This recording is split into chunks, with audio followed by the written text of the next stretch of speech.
नमस्कार. आपल्यासमोर आहेत TV1चे संपादक श्री मनोहरजी पवारसाहेब, उत्कृष्ट अँकर आणि जत तालुक्यातील एक प्रसिद्ध पत्रकार म्हणून त्यांची ख्याती आहे.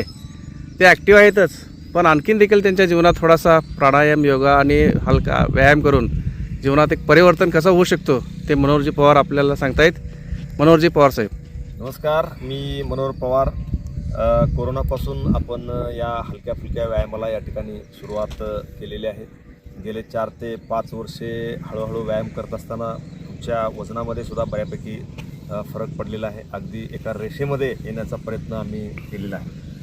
व्यायाम करत असताना आपण नुसता व्यायाम न करता आहाराकडं सुद्धा लक्ष दिलं पाहिजे.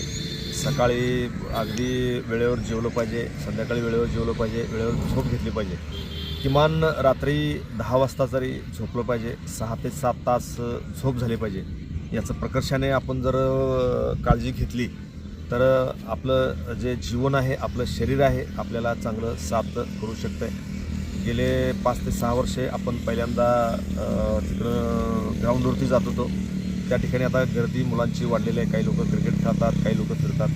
त्यामुळे आपण आता गेल्या 8 दिवसापासून राजवाडा परिसरामध्ये या ठिकाणी व्यायामाला सुरुवात केलेली आहे. पहिल्यांदा आल्यानंतर 1 किलोमीटरचा राऊंड आपण चालत या ठिकाणी पूर्ण करतो. काही मित्रपरिवारसुद्धा या ठिकाणी आलेले असतात. त्यानंतर आपण मी आणि माझे मित्र मोहनराव माने पाटील आम्ही आज बाजूलाच बसून या ठिकाणी योगा करतो आहे. त्यानंतर मग काही जॉगिंग असेल, योगा असेल, हे करून साधारण 1 तास आपण आपल्या शरीरासाठी या ठिकाणी देतो आहे. माणसाचं जीवन जर बघितलं तर एक क्षणभंगूर जीवन आहे. प्रत्येकाने आपल्या व्यायामाकडं लक्ष दिलं पाहिजे. प्रत्येकाला पैसे मिळवायचे आहेत, प्रत्येकाला काम करायचं आहे.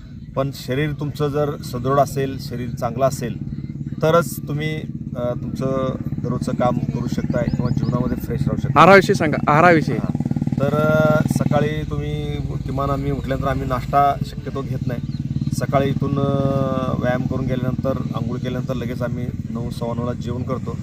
जेवण केल्यानंतर दुपारी एखादा ब्लॅक टी वगैरे असा घेतल्यानंतर संध्याकाळी आम्ही शक्यतो 7-7:30 वाजता जेवण करण्याचा प्रयत्न करतो आहे. किंवा काही कार्यक्रम असतील किंवा काय असतील तर त्या कार्यक्रमामध्ये आम्ही अगदी लाईटली जेवण घेतो आणि किमान 10 वाजता आम्ही त्या ठिकाणी झोपतो आहे. प्रत्येकाने याची जाणीव घेतली पाहिजे, कारण हे जीवन पुन्हा येणार नाही.